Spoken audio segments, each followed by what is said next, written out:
কবি সুভাষ মুখোপাধ্যায় রচিত পিএসসি সিলেবাসে থাকা 4 নম্বর কবিতা পদাতিক কাব্যগ্রন্থের অন্তর্গত 4 নম্বর কবিতা হলো রোম্যান্টিক। সেই রোম্যান্টিক কবিতায় কবি এখানে যেটা বলতে চেয়েছেন সেটার মর্মার্থ তো আমি বোঝাবই, তার আগে কবিতা সম্পূর্ণ পাঠ করব, তারপর মর্মার্থ আমি বুঝিয়ে প্রশ্নোত্তর আলোচনা করে দেব। আগ্নেয়গিরি পাঠালো যে এই রাত্রি, গলিত ধাতুরা জমাট কখন বাঁধবে, ব্যবসায়ী মন মাহেন্দ্রক্ষণ খুঁজছে, টিকটিকি ডাকে বধির সে নির্বন্ধ। অর্থাৎ বলছে এখানে আগ্নেয়গিরি যে অগ্নুৎপাত, সে আগ্নেয়গিরি সে পাঠালো যে এই রাত্রি, মানে আগ্নেয়গিরি অর্থাৎ রাতের আগ্নেয়গিরির কথা এখানে বলা হচ্ছে, অগ্নুৎপাতের কথা বলা হচ্ছে। আগ্নেয়গিরি পাঠালো যে এই রাত্রি, গলিত ধাতুরা গলে গেছে, গলিত ধাতুরা জমাট কখন বাঁধবে, অর্থাৎ সময়টা, সিচুয়েশন, পরিস্থিতিটা এমনই, অর্থাৎ সময়ের প্রেক্ষিতে দেখতে গেলে এখানে আগ্নেয়গিরি যে রাত্রিতে আগ্নেয়গিরির কথা বলা হচ্ছে, অর্থাৎ সময়টা একদমই ভালো নয়। ধাতুরা গলে গেছে, অর্থাৎ গলিত ধাতুদেরকে জমাট বাঁধতে হবে, আবার শক্ত হতে হবে, সময়টাকে আবার ঠিক জায়গায় নিয়ে আসতে হবে।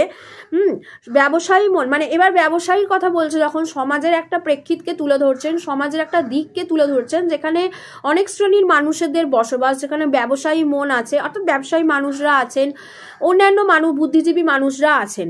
তো ব্যবসায়ী মন মাহেন্দ্রক্ষণ খুঁজছে, মানে একটা সঠিক সময় খুঁজছে, একটা সঠিক সময়ের প্রতীক্ষা করছে সেই ব্যবসায়ী মন। টিকটিকি ডাকে বধির সে নির্বন্ধ, মানে টিকটিকি বলতে এখানে টিকটিকি ডাকে, টিকটিকি কাদের বলা হচ্ছে এখানে, ওই সমস্ত বুর্জোয়া শ্রেণীর মানুষদের কথা বলা হচ্ছে যে টিকটিকি ডাকে বধির সে নির্বন্ধ।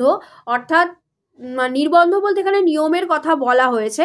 আমরা এখানে সাধারণ মানুষদের মধ্যে যারা হয়তো একদম নিচু শ্রেণী তাদের কথাও আমরা ভাবতে পারি, আবার আমরা কিন্তু ব্যবসায়ীদের কথাও, সব এক জায়গায় যখন আছে, সমাজে সবাই এক জায়গায় যখন আছে, সেই বধির তখন কিন্তু কোনো নিয়মের এখানে নিয়ম মানছে না, অর্থাৎ নিয়মের কথা কানে ঢুকছে না, নিয়ম বধির হয়ে গেছে।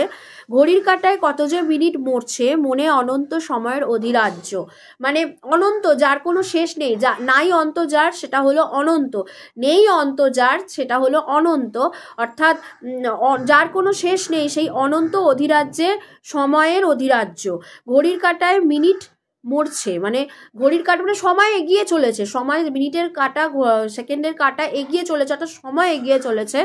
ভুলেছি জ্যোৎস্না হারিয়ে হরির ধান্য, মানে আমি জ্যোৎস্না হারিয়ে, জ্যোৎস্না অর্থাৎ চাঁদের আলোককে বলা হয়ে থাকে জ্যোৎস্না হারিয়ে আমি হরির ধান